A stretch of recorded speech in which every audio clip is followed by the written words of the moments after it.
Hello students, welcome to J Tuitions. இந்த வீடியோல chapter 2 polynomials ஓட introduction பார்க்கலாம். So first one பாருங்க polynomials அப்படின்னா algebraic expressions that consist of variables and coefficients. So first variablesனா என்னன்னு பார்க்கலாம். Variables அப்படின்றது நம்ம alphabetsல எடுக்கக்கூடிய A, B, C, D அல்லது X, Y, Z இந்த மாதிரி ஒரு expressionல இருந்துச்சுன்னா அது variablesன்னு சொல்லுவோம்.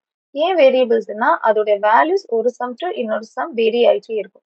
For example x plus two is equal to 5 இப்படி ஒரு example and 4x is equal to 8.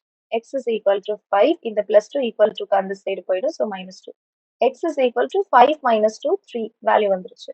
அதே மாதிரி 4x is equal to 8 x is equal to 8 இந்த 4 ஈக்குவல் டு அந்த சைடு போகும்போது டிவைட்ல வந்துடும். So 4 1s are 4 4 2s are 8. அப்போ எக்ஸோட வேல்யூ 2. ஸோ இங்க பாருங்க ரெண்டுமே எக்ஸ் தான், ஆனா இதோட வேல்யூ இந்த சம்முக்கு 3 வந்திருக்கு, இங்க 2 வந்திருக்கு. ஸோ இந்த மாதிரி எக்ஸோட வேல்யூஸ் வேரி ஆயிட்டு இருக்கு. ஸோ எக்ஸ்ன்றது ஒரு சம் டு சம் வேரி ஆயிட்டு இருக்கிறதுனால இதுக்கு வேரியபிள்ஸ் அப்படின்னு சொல்லுவோம். ஸோ இனி கோஎஃபிஷியன்ஸ் என்னன்னா எக்ஸுக்கு கூட இன்டூல வரக்கூடிய நம்பரை என்ன சொல்லுவோம், நம்ம கோஎஃபிஷியன்ட்னு சொல்லுவோம். ஸோ இந்த x plus two equal to 5ல எக்ஸுக்கு பக்கத்துல இன்டூ ஃபார்ம்ல என்ன நம்பர் இருக்கு, ஸோ ஒண்ணுமே இல்லைன்னா 1ன்னு அண்டர்ஸ்டுட். ஸோ 1 இன்டூ எக்ஸ் தான் நம்ம எக்ஸ்ன்னு எழுதுவோம். ஸோ எக்ஸ் பக்கத்துல ஒண்ணுமே இல்லைன்னா எக்ஸோட கோஎஃபிஷியன்ட் இந்த சம்ல 1ன்னு அர்த்தம். அதே மாதிரி இந்த சம் பாருங்க 4x இஸ் ஈக்குவல் டு 8 இன்டூல இருக்கிற நம்பர் 4. ஸோ 4 என்ன சொல்லுவோம், கோஎஃபிஷியன்ட் அப்படின்னு சொல்லுவோம். கோஎஃபிஷியன்ட் ஆஃப் எக்ஸ் என்னன்னு கேட்டாங்கன்னா இந்த சம்ல 4. இனி இந்த சென்டென்ஸை மறுபடியும் படிங்க. அல்ஜிப்ரிக் எக்ஸ்பிரஷன்ஸ், ஸோ இதுதான் எக்ஸ்பிரஷன்ஸ் நம்ம எழுதியிருக்கோம், that consist of variables and coefficients.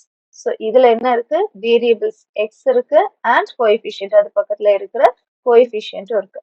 So இப்போ உங்களுக்கு ஒரு டவுட் வரலாம், இதுல 2 இருக்குது 5 இருக்குது.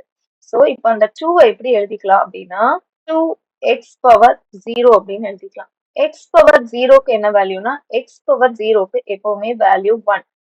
ஸோ இப்போ இந்த 2வை நான் எப்படி எழுதிக்கலாம், எக்ஸ் பவர் 0 அப்படின்னு எழுதிக்கலாம். 5ஐயும் என்ன எழுதிக்கலாம், 5 பவர் 0.